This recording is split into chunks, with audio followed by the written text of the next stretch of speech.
नमस्कार, जय महाराष्ट्र। लोकसभेचा निकाल लागला आणि अनेक दिग्गजांची विकेट उडालेली आहे। बरेच मंत्री घरी बसलेले आहेत, तर बरेच असे दिग्गज खासदार आहेत की ज्यांचीही विकेट या लोकसभेमध्ये जनतेने घेतलेली आहे।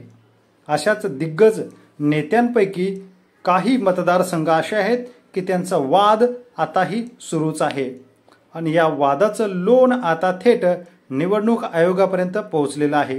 निवडणूक आयोग काय निर्णय देतो याकडे सर्वांचं लक्ष लागलेलं होतं आणि त्यांनी निर्णय दिलेला आहे।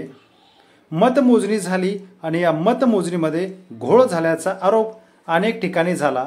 त्यात मुंबईची जागा ही केवळ एकदा हरल्यानंतर पुन्हा एकदा शिंदे गटाचे खासदार विजय झाले, तर दुसरीकडे उत्तर दक्षिण नगर या ठिकाणी सुजय विखे यांची विकेट गेली।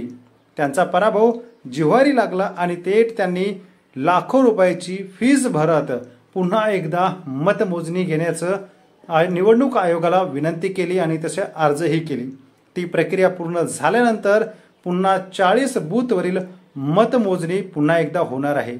त्यामुळे निलेश लंके खरंच या ठिकाणी असे निवडून आलेत की काय, असं जे वातावरण चालू होतं ते आता या ठिकाणच्या पुन्हा एकदा मतमोजणीमुळे क्लिअर होणार आहे। तर दुसरीकडे पालकमंत्री, वडील, सत्ताधारी पक्षाचे खासदार आणि त्यांचाच ईव्हीएम वरती विश्वास नाही, म्हणून विरोधकांनी जो डाव टाकला किंवा विचारणा केली तर यांना यात राग वाटायला नको आहे। जर सत्ताधारीच मशीनवरती आरोप करत असतील, विश्वास नसेल तर विरोधक करणार यात नवल नाही। आपल्याला काय वाटतं, या ठिकाणी मतमोजणी केल्यानंतर काय बदल होईल का? कमेंट करा व चॅनलला सबस्क्राईब करा। धन्यवाद। जय महाराष्ट्र।